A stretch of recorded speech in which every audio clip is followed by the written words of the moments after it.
something in the way that she moves attracts me like no other lover. There's something in the way she woos me. Don't wanna leave her now.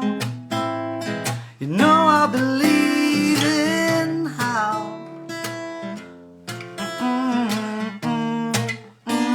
Something in a smile she knows that I'll only no other lover. There's something in her style that shows me I don't wanna leave her now. You know I believe in how. Da da da la da. You're asking me will my love grow? 'Cause I don't know. I don't know. You stick around now and it may show. 'Cause I don't know. 'Cause I don't know.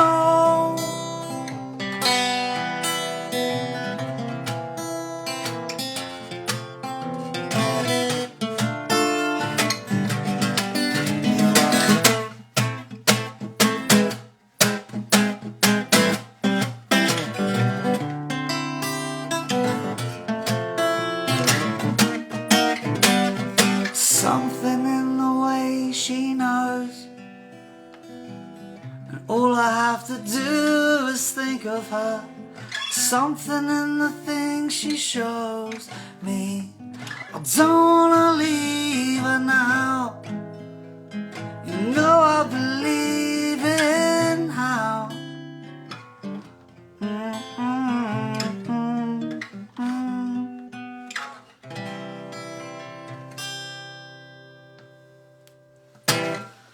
Good evening, ladies and gentlemen. Thank you for joining me. Just thought I'd play a couple of old Beatles ones I haven't played in a while. So why not share them? But I am figuring them out as I go along, so bear with me.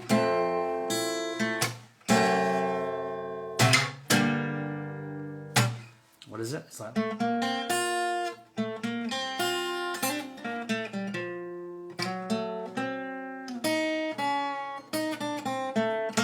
yeah, that's it.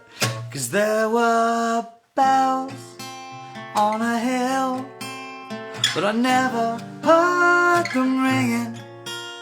No, I never heard them at all till there was you. 'Cause there were birds in the sky, but I never saw them winging. No, I never saw them at all till there was you. And then there was music, wonderful roses that tell me in sweet, fragrant meadows of dawn and you. And there was love all around, but I never heard it singing. No, I never heard it at all until there was you. And George now.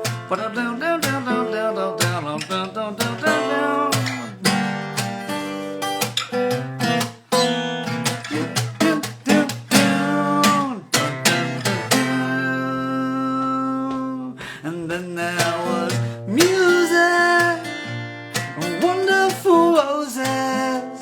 They tell me it's sweet meadows of dawn and you. There was love all around, but I never heard it singing. No, I never heard it at all until there was you.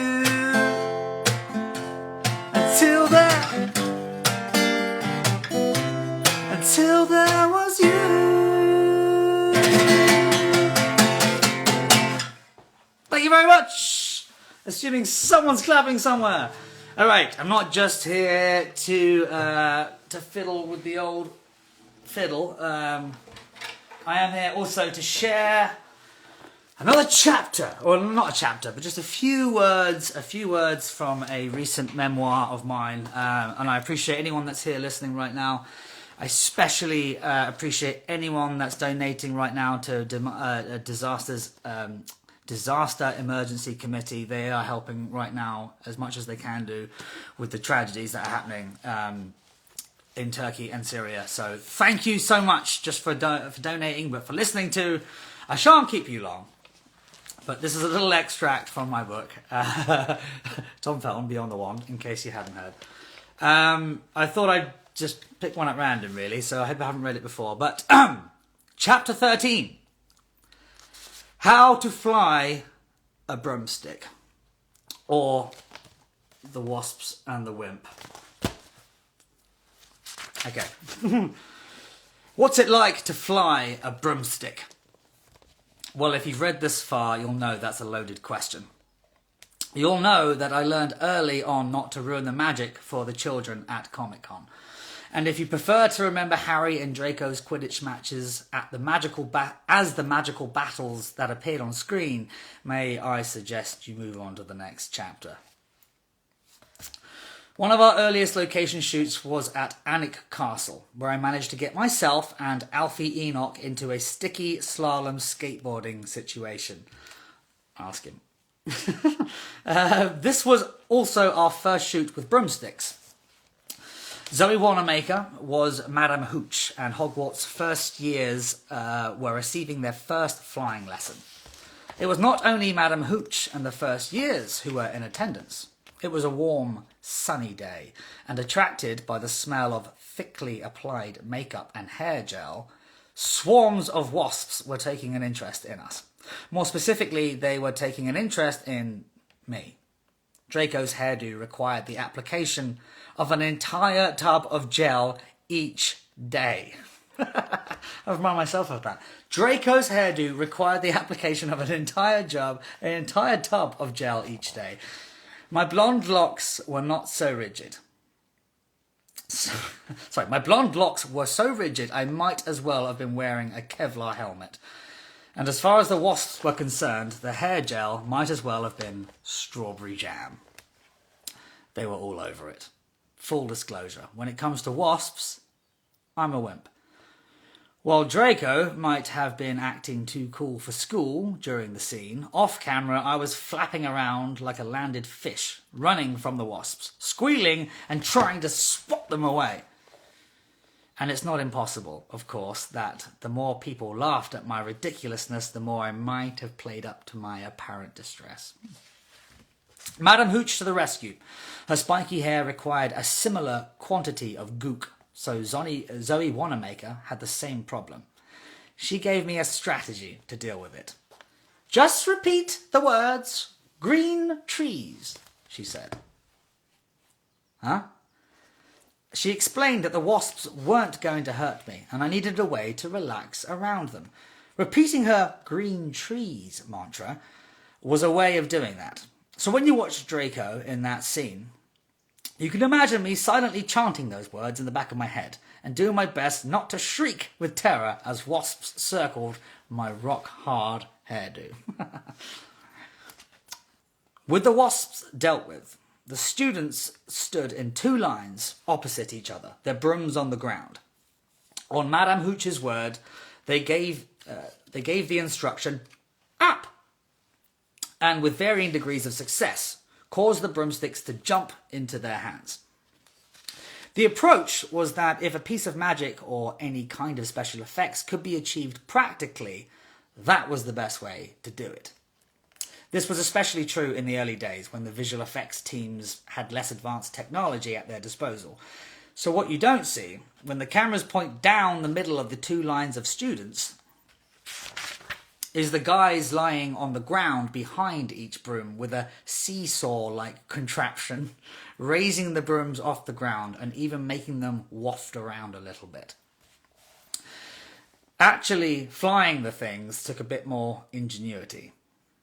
Blokes with seesaws weren't going to cut it. The flying scenes were all done in a studio.